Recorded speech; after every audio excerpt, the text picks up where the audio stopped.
ਸਲਾਮ ਨਮਸਤੇ ਸਤਿ ਸ੍ਰੀ ਅਕਾਲ जनाब। मुंडिया जफियां ते कुड़ियां बहुत सारा प्यार जनाब। एक बार फिर आपको मैं वही वाकया सुनाऊंगा कि जनाब जब हम छोटे छोटे होते थे तो स्कूल जाया करते थे। तो स्कूल जाते हुए एक बंदा अक्सर गंदे कपड़ों में रोड के किनारे सड़क के किनारे खड़ा होता था। इधर उधर दुकानों से लोग उसे आवाज लगा रहे होते थे, कड़ी। और वो बंदा जनाब उस कड़ी पे उनको गंदी गालियां दे रहा होता था, गंदी गालियां और ऐसी क्लासिक गालियां कि जो सिर्फ पीटीआई वाले दे सकते हैं और मैंने कहीं से नहीं सुनी। अजीब अजीब किस्म की गालियां देता था, बीच में खुदा के फरिश्तों को भी ले आता था और तेरी माँ को तंदूर में ले जाके तंदूर के सुराख से ऐसी ऐसी गालियां जनाब कि जो कि वाकई लोग बुरा मनाने की बजाय एंजॉय करते थे और उसको बार बार जनाब वही गालियां। लेकिन वो जो चवल मारता था जनाब वो ये करता था कि बीच में दीन ईमान और खुदा के फरिश्तों को भी ले आता था। तो पागल था, उसको कह तो कुछ नहीं सकते थे। लेकिन वहाँ पे एक दफ़ा ताजिर यूनियन की मीटिंग हुई और फैसला किया गया कि जनाब इस बंदे को आज के बाद कड़ी नहीं कहना, क्योंकि उसको ऐसा कहने के बाद वो गालियां देते हुए एहसास नहीं करता। ज़ाहिर है उसको तो पता नहीं है, पागल है वो। दीन ईमान फरिश्ते भी बीच में ले आता है जो कि बेअदबी होती है। तो इस वजह से हम मुस्लिम हैं, हमारा दीन ईमान ये गवारा नहीं करता कि हम इस तरह की गालियां सुने। तो इसके बाद आप सबसे गुजारिश है कि उसको इस नाम से नहीं पुकारेंगे। तो जनाब सब ने इस बात पे अग्री कर लिया। अगले दिन कड़ी साहब आए बाजार में, पूरी मार्केट घूमे, उसको किसी ने कड़ी ना कहा।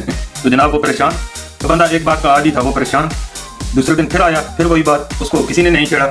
तो तीसरे दिन जनाब वो बंदा खुद ना दुकानों में जाना शुरू हो गया, जाके लोगों से पूछता है कि भाई मेरे से गलती क्या हुई है आप लोग मेरा नाम ले क्यों नहीं रहे, मेरा नाम बिगाड़ क्यों नहीं रहे, मुझे कड़ी क्या क्यों नहीं रहे। तो उन्होंने बोला कि भाई ये बात है, इस वजह से हम सब ने बैठ के ये एग्रीमेंट किया है कि तुम्हें हम इसके बाद गाली देने का मौका नहीं देंगे, क्योंकि हमें जो गालियां देते हो भाई वो तो देते हो, लेकिन जो दीन ईमान खुदा के फरिश्तों को बीच में ले आते हो वो हमसे गवारा नहीं होता। तो जनाब उसने कहा कि मैं आप लोगों से वादा करता हूँ कि इसके बाद मैं दीन ईमान और खुदा के फरिश्तों को गालियों में नहीं लेके आऊंगा। नऊज़ुबिल्लाह मिन ज़ालिक। तो उनके दरमियान फिर से एग्रीमेंट हो गया। वो बंदे ने कहा भाई हमारी माँ बहनों को जिसको तूने गाली देनी है ठीक है, वो तेरी मर्जी, लेकिन दीन ईमान को बीच में नहीं लेके आना। उसने कहा जी ठीक है, मेरा वादा है, मैं इसके बाद दीन ईमान को नहीं लेके आऊंगा। उस कड़ी के और उन ताजरों के दरमियान एग्रीमेंट हो गया जनाब। फिर वहां से बैठे हुए एक बंदे ने आवाज दी कड़ी, तो कड़ी ने कहा तेरी माऊ दी, तेरी फलानी दी। तो वहां पे फिर जनाब रौला शुरू। और वो कड़ी साहब जो था वो पूरे इलाके में मशहूर था जनाब, सारी दुनिया उसको जानती थी, सारा शहर उसको जानता था। बिल्कुल वैसे ही एक और बंदा था, उसका नाम था कमर। आपको पता है कि हमारे यहाँ खान और चौधरी इस तरह के बटेरे जनाब आम होते हैं और उनके डेरे होते हैं, डेरों पे उन्होंने लोग रखे होते हैं काम करने वाले। और इसी तरह का एक डेरा था हमारी फैमिली के कुछ लोगों का। तो वहाँ पे एक बंदा आके बैठता था, उसको कहते थे लोग कमर, कमर चला पागल, लोग उसको कहते थे जनाब। और कमर साहब जो है वो वहाँ पे मशहूर था। उसको कोई छोटी सी बात कहता तो वो जनाब गंदी गालियाँ देता था लोगों को, लेकिन टाइम पे उनका काम भी कर देता, उनके घोड़ों को चारा डाल देता और काम कर देता। सिर्फ वो खाना मांगता उनसे, वो उसको खाना दे देते, उसके अलावा सिगरेट पानी ले लेता, कोई मजदूरी के पैसे नहीं और कुछ नहीं। तो खान लोगों को भी वो अच्छा लगता, बातचीत उसकी बर्दाश्त करते। लेकिन जब वो गुस्से में होता तो वो गंदी गालियाँ देता, माँ और बहनों की गालियाँ। तो जनाब जब वो गालियाँ देना शुरू करता तो वो जितने भी खान थे वो वहाँ से उठ के भाग जाते। लेकिन भागने का ये मतलब नहीं था कि वो उससे कमज़ोर थे या उससे डरते थे, सिर्फ ये था कि अपनी इज्जत से डरते थे और अपनी इज्जत बचाने के लिए भाग पड़ते थे। लेकिन इसका ये मतलब नहीं था कि वो कमज़ोर हैं। और कमर को और कड़ी को वो पूरा शहर जानता था जनाब। और वो लोग जो कि खान कहलवाते थे, जिनके डेरे पे ये कमर बैठता था, उनके वालिद साहब UNO में भी काम करके आए थे जहाँ तक मैंने सुना है। लेकिन उनको अभी तक इतने लोग नहीं जानते कि जितने उस कमर को और कड़ी को जानते थे। तो इस तरह के पागल लोग जो है ना जनाब, टट्टू कमर कड़ी, ये मशहूर होते हैं, बहुत जल्दी मशहूर हो जाते हैं, क्योंकि इनका तज्जिया करने का अंदाज जो है वो थोड़ा सा दुनिया से हटके होता है और दुनिया को पसंद आता है। मैं भी काफ़ी टाइम से टेलीविज़न देख रहा हूँ। पाकिस्तान में इमरान खान को दी जाने वाली जो सबसे बड़ी फैसिलिटी नून लीग के टट्टू डिस्कस कर रहे हैं। और जो फैसिलिटी टीवी पे पिछले 2 महीने से बहुत ज्यादा मशहूर है वो क्या है जी, कि इमरान खान को देसी कुक्कड़ खिलाए जाते हैं। और भाई वो बंदा प्राइम मिनिस्टर था, दुनियाई क्रिकेट का सुपरस्टार रह चुका है वो बंदा। आपका क्या ख्याल है कि देसी कुक्कड़ उसके लिए कोई बड़ी चीज है, या एक साबका प्राइम मिनिस्टर को जेल में एक देसी कुक्कड़ इतनी बड़ी फैसिलिटी है कि जिसको टीवी पे बैठ के तो डिस्कस किया जा रहा है। लेकिन वही कड़ी और कमर छोटी छोटी बातों पे मशहूर। ये एंकर्स भी वैसे ही हैं जनाब। पाकिस्तान का सबसे बड़ा मसला जब इमरान खान आया था, पाकिस्तान की सबसे बड़ी करप्शन जो कि सबसे ज्यादा मशहूर हुई थी वो क्या थी जनाब, कि नवाज शरीफ के प्राइम मिनिस्टर हाउस से 6 भैंसें बरामद हुई या 20 भैंसें बरामद हुई, मुझे तादाद नहीं मालूम। लेकिन जो सबसे बड़ी करप्शन थी वो जी उन्होंने डेरे पे भैंसें रखी हुई थी लस्सी पीने के लिए। तो भाई वो नवाब इब्ने नवाब प्राइम मिनिस्टर भैंस का दूध उसने पी लिया तो क्या हुआ। मेरा यहाँ पे एक दोस्त है, उसने 2-3 दफा मुझे बुलाया कि भाई आ जाओ आपको ना देसी कुक्कड़ खिलाता हूँ तो मेरा चक्कर लगा 1-2 दफा, तो मैंने उसको फोन किया, हाँ भाई किधर हो। तो वो समझा कि भाई देसी कुकड़ खाने आ गया है, तो उसने फ़ोन अटेंड भी नहीं किया। कुछ दिनों बाद उसको मैंने फ़ोन करके कहा, भाई साहब जो देसी कुकड़ है वो आपके गांव में, आपके इलाके में, आपकी दादी अम्मा के टाइम पे कोई बहुत बड़ी चीज़ होती होगी। यहाँ पे यूरोप में कोई देसी कुकड़ बड़ी चीज़ नहीं है। यहाँ पे लोग हिरन खाते हैं, यहाँ पे लोग एक्सप्लोर करने के लिए कुछ नई चीज़ों के गोश्त खाते हैं, क्योंकि यहाँ पे गोश्त खा खा के ना हम थक जाते हैं। मैं जब पाकिस्तान जाता हूँ तो मैं अपने घर वालों से कहता हूँ करेले बना दो, कोई दाल बना दो, क्योंकि भाई गोश्त बनाना, मुर्गी बनाना हमारे लिए सबसे आसान चीज़ है और हम थके होते हैं उसको खा खा के। ताज़ा सब्जियाँ ना तो यहाँ से मिलती हैं और ना ही हमें बनानी आती हैं। तो चीज़ क्या है जी, गोश्त। मेरा एक दोस्त होता था नेपाली, तो वो क्या करता था जब खाना बनाता था ना तो टेस्ट चेंज करने के लिए मुर्गी में कोई चीज़ डाल देता था। अब पूरे हफ्ते का मेन्यू सुनो जी, दाल मुर्गी, गोभी मुर्गी, पालक मुर्गी तो चने मुर्गी, तो इसी तरह हर चीज़ में मुर्गी। तो उसको मैंने एक दिन कहा, मैंने कहा यार ये मुर्गी अगर कोई बोलने वाली चीज़ होती ना तो तेरे को बहुत गंदी गालियाँ देनी थी इसने। तो हमारे हर खाने में गोश्त या मुर्गी होती है जनाब। देसी कुकड़ प्राइम मिनिस्टर के लिए कोई बड़ी चीज़ नहीं है कि जिसको बैठ के टीवी पे डिस्कस किया जाए कि हम इमरान खान साहब को देसी कुकड़ खिलाते हैं जनाब, और कैदियों को नहीं दिया जाता। तो भाई वो साहब का प्राइम मिनिस्टर था, वो दुनिया क्रिकेट का सबसे बड़ा स्टार रहा है। देसी कुकड़ बात करते हुए शर्म तो आनी चाहिए थोड़ी सी। मैं इसी वजह से कहता हूँ कि मैं किसी सियासी जमात के अगेंस्ट नहीं हूँ, मैं इन टट्टुओं के अगेंस्ट हूँ। चाहे वो नून लीग के टट्टू हैं, चाहे पीटीआई के टट्टू हैं। पीटीआई के जो हैं वो तो थोड़े से ज्यादा टट्टू हैं, वो ऐसी गंदी गंदी गालियाँ देते हैं ना जनाब, यूट्यूब की वीडियोस के नीचे भी जनाब पढ़ के ना वो कड़ी वाली गालियाँ याद आती हैं और गुस्सा आने के बजाय हंसी आती है। लेकिन हमारे पास ऑप्शन क्या है, उसके चैनल पे जाओ और उससे अपना चैनल हाइड कर दो, उसको ब्लॉक कर दो। सिंपल सी बात है, बहस करने की, डिस्कशन करने की कड़ी लोगों के साथ ज़रूरत ही नहीं है। तो जनाब ये कड़ी, ये कमर, ये लोग जो हैं अपने डेरे के यूएनओ में काम करने वाले और अमीर तरीन खानों से बेशक ज़्यादा मशहूर हैं, और आजकल के चैनल्स की वजह से ये अमीर तरीन भी हो चुके हुए हैं। लेकिन पाकिस्तान में हकीकत पे बात कोई भी नहीं कर रहा। ये मंसूर अली खान बात कर रहा है जनाब इकानमी पे।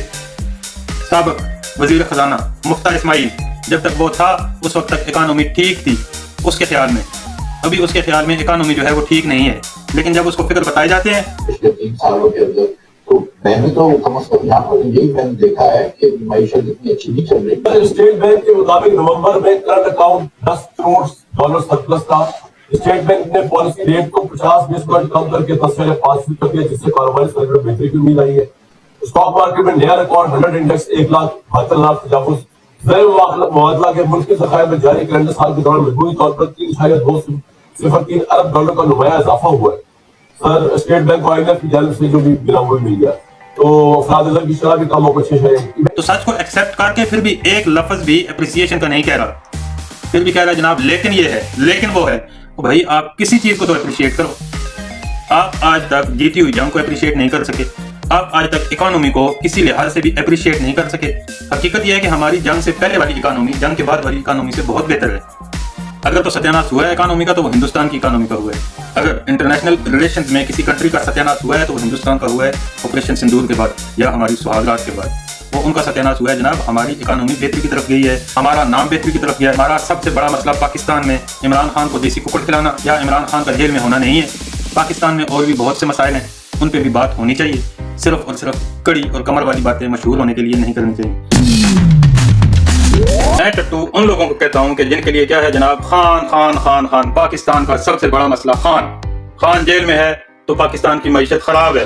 खान जेल से बाहर आएगा तो पाकिस्तान की मईशत ठीक हो जाएगी। ये कौन कह रहा है? मैं नहीं कह रहा जनाब, ये पाकिस्तान का पख्तूनख्वा का वज़ीर आला कह रहा था। और इन्हीं का एक और टट्टू क्या कह रहा था, शहबाज गिल और खाना बबू, वो कह रहा था जनाब कि अगर जनरल आसिम मुनीर ये समझते हैं कि पाकिस्तान में टैलेंट है और पीछे जो 5-6 जनरल्स उनकी बैक पे हैं उनमें से कोई ऐसा काबिल आदमी है जो कि उनकी जगह ले सकता है तो उनको रिटायरमेंट ले लेनी चाहिए। पाकिस्तान में टैलेंट की कमी नहीं है। General Asim Munir vice general नहीं है जो कि हमेशा इस ओहदे पे काबिज रहेगा या काबिज रहना चाहिए। इस बात पे बहुत जोर दिया गया था गिल साहब की जानिब से। और आज इमरान खान 25 करोड़ अवाम और इमरान खान, मतलब ये है कि 25 करोड़ अवाम में कोई भी ऐसा अहल आदमी नहीं है जो कि इमरान खान की जगह ले सके। उनकी पार्टी में कोई भी ऐसा अहल आदमी नहीं है जो कि इमरान खान की जगह ले सके। इमरान खान है तो पाकिस्तान चलेगा। पाकिस्तान और इमरान खान लाजिम व मलजूम है। मैं नहीं कह रहा जनाब, ये पख्तूनख्वा का चीफ मिनिस्टर कह रहा था अफरीदी साहब कि पाकिस्तान और इमरान खान लाजिम व मलजूम है। मतलब ये है कि इमरान खान है तो पाकिस्तान है, इमरान खान नहीं तो पाकिस्तान नहीं। और 2 दिन पहले उसी का तर्जुमान कह रहा था कि इमरान खान बाहर आएगा तो पाकिस्तान तरक्की करेगा। मतलब ये कि इमरान खान अंदर रहेगा तो पूरे का पूरा पाकिस्तान भी अंदर रहेगा, तरक्की वो भी नहीं करेगा। ये इनकी सोच है। इमरान खान भी कोई नऊज़ुबिल्लाह पैगंबर तो नहीं है, उसका तो खानदान ही उल्टा है जनाब। उसका खानदान देखो, उसकी माँ का नाम शौकत खानम, और शौकत पाकिस्तान में मर्दों का नाम होता है या जनानियों का होता है? औरतों का नाम कभी शौकत सुना है? मैंने तो कभी नहीं सुना जनाब अपनी लाइफ में, सिवाय इस शौकत खानम के। शौकत खान होता है, शौकत खानम नहीं होता। और ये पीटीआई के टट्टू जनरल रानी पे तनकीद करने वाले, बेहिसाब तनकीद करने वाले, सबसे ज्यादा तनकीद करने वाले, इनकी अम्मा इमरान खान की बहन, उसका नाम थी रानी खानम। रानी खानम क्यों था? जनरल रानी से मुतासर होके, ऑफ कोर्स। बहन का रियल नाम निक नेम रानी होता है, मैंने सुना है। रियल नेम रानी, मैंने इसके अलावा नहीं सुना जनाब। उसकी बहन का नाम रानी खानम। और हमारी तारीख के सबसे बड़े गद्दार जनरल याहिया की बीवी जनरल रानी 2002 में फौत हुई जनाब। उससे आज तक इंटरव्यू नहीं लिया गया, किसी बंदे ने भी, किसी ने भी उसको पूछा भी नहीं, उसका नाम भी नहीं आया। मैंने तो आज देखा है कि वो 2002 में फौत हुई है, मुझे तो इस बात का पता ही नहीं था। ये टट्टुओं का मसला यही है जनाब कि इमरान खान ने देसी कुकड़ खा लिया, उसको देसी कुकड़ पेश किए जाते हैं। नवाज शरीफ के महल से, वजीर आजम के महल से, साबका वजीर आजम के 20 भैंसें बरामद हो गई, जो कि बहुत बड़ा क्राइम था। इन टट्टुओं की तवज्जो इन चीजों पे होती है। जनरल रानी से कभी एक इंटरव्यू भी नहीं लिया गया कि जनाब जो वाकया हुआ था वो क्या था। जनरल याहिया की गद्दारी में या उसकी बेवकूफी में आपका क्या किरदार था? आप उसकी बीवी थी, वो तो हीरो है जनाब। उसका बेटा ये फखरे आलम, जनरल रानी जो थी इसकी नानी थी, ये तो हीरो है जनाब। ये तो पाकिस्तान के इस टाइम के हीरो है जनाब।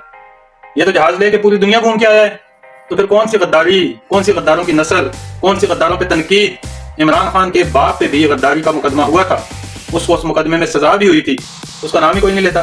टट्टुओं का सबसे बड़ा मसला ये है कि इनको एक नारा दिया हुआ है जी, क्या नवाज शरीफ चोर है, गली गली में चोर है, फलां चोर है, फलां ये है, फलां वो है, ये पटवारी है, जो बात सीधी नहीं कर सकता, जो उनकी बात नहीं मान सकता, वो पटवारी है। उनके लिए दो ही बातें, या तो बंदा मुस्लिम है या काफिर बिल्ला है, या वो पीटीआई का है या पीटीआई का नहीं है। जूस, हिंदू, क्रिश्चियन और कोई रिलीजन जो है रिस्पेक्टेबल नहीं है, या वो मुस्लिम है या वो काफिर बिल्ला है। यहाँ पे भी यही है जनाब, या पीटीआई का है या पीटीआई का नहीं है, और किसी जमात को कोई रिस्पेक्ट नहीं है, या वो पीटीआई से या वो पटवारी है, बीच की चीज है ही कोई नहीं है। अगर वो पाकिस्तान टट्टू इतिहास का टट्टू नहीं है तो पढ़ा लिखा हो ही नहीं सकता। जिन लोगों की ये सोच है उनको मैं टट्टू कहता हूँ। वो टट्टू हैं, चाहे वो नून लीग के हैं, चाहे पीटीआई के हैं, भाई जो बात गलत है वो गलत है। पाकिस्तान अल्लाह ने चाहा तो इनके बगैर ही ठीक हो जाएगा। पाकिस्तान को इंशाल्लाह एक शख्सियत की जरूरत नहीं है, ना तो नवाज शरीफ की जरूरत है और ना इमरान खान की जरूरत है। पाकिस्तान पे अल्लाह का रहम है और इंशाल्लाह अल्लाह पाक की रहम रहेगी। अखबार के अंदर मलोक के बांग्लादेश में हालात फिर से खराब हो गए हैं। उस्मान हादी के कत्ल के बाद बांग्लादेश में मुजाहिरे शुरू हो गए हैं और हालात फिर से खराब हो गए हैं। लोग सड़कों पे निकल आए हैं, वीडियोस आ रही हैं, शोर शराबा हो रहा है। लेकिन आप इस बात को याद रखिएगा कि ये पहला बंदा नहीं है जो हिंदुस्तान ने किसी और कंट्री में मारा है। हिंदुस्तान ने कनाडा में जाकर बिश्नोई गैंग के बंदे मारे हैं। हिंदुस्तान तो जनाब इतना चढ़ गया था कि इंग्लैंड की सिक्योरिटी फोर्सेज ने कुछ बंदे पकड़े थे जो कि इंग्लैंड में एक सिख लीडर को कत्ल करने के लिए गए हुए थे। ये तो उस वक्त विश्वगुरु किनारे लगा रहे थे। जनाब हम पूरी दुनिया के गुरु बन चुके हैं। इनको पाकिस्तान ने चपेट लगाई तो इनको होश आई। बांग्लादेश में जो उस्मान हादी मारा गया है वो डेफिनेटली हिंदुस्तान की तरफ से ही मारा गया है। इसी वजह से हिंदुस्तान के सफारत खाने के सामने प्रोटेस्ट किया गया, तो बांग्लादेश के सफीर की जानिब से ये बयान दिया गया कि अगर हिंदुस्तान बाज ना आया तो हम 9 सिस्टर्स का राबता मुनक़ते कर सकते हैं बाकी हिंदुस्तान से। तो उन पर उनको तशवीश भी हुई और उन्होंने बांग्लादेश के सफीर को बुला के बाकायदा एहतजाज भी किया। और पाकिस्तान को भिखारी कहने वाले हिंदुस्तान पे $28 बिलियन का कर्जा चढ़ चुका है जनाब। हिंदुस्तान को ऑपरेशन सिंदूर की बहुत ही भारी कीमत चुकाना पड़ रही है। $28 बिलियन का कर्जा अब तक हिंदुस्तान पे चढ़ चुका है, जो कि अपनी इकोनॉमी को एशिया में सबसे तेज तरीन तरक्की करने वाली इकोनॉमी डिक्लेयर कर रहे थे इस ऑपरेशन से पहले, और अपने आप को अमीर तरीन कंट्री डिक्लेयर कर रहे थे। कौन सा मुल्क? वो मुल्क है जिसके 70% अवाम अभी भी पटरियों पे टट्टी करते हैं। जनाब गांधी साहब ने फरमाया था कि अच्छा सुनो, अच्छा बोलो, अच्छा कहो। तो बिल्कुल जनाब, अच्छा सुनने का, अच्छा बोलने का, अच्छा कहने का, टट्टू नहीं बनने का, पटवारी नहीं कहने का, गंदी गालियां नहीं देने का। अगर आप दोगे तो ब्लॉक हो जाओगे जनाब मेरे चैनल से। तो मेरे चैनल को सब्सक्राइब करने का। आपसे सुबह सुबह गपशप होती रहेगी जनाब। पाकिस्तान जिंदाबाद। अस्सलाम वालेकुम, खुदा हाफिज़।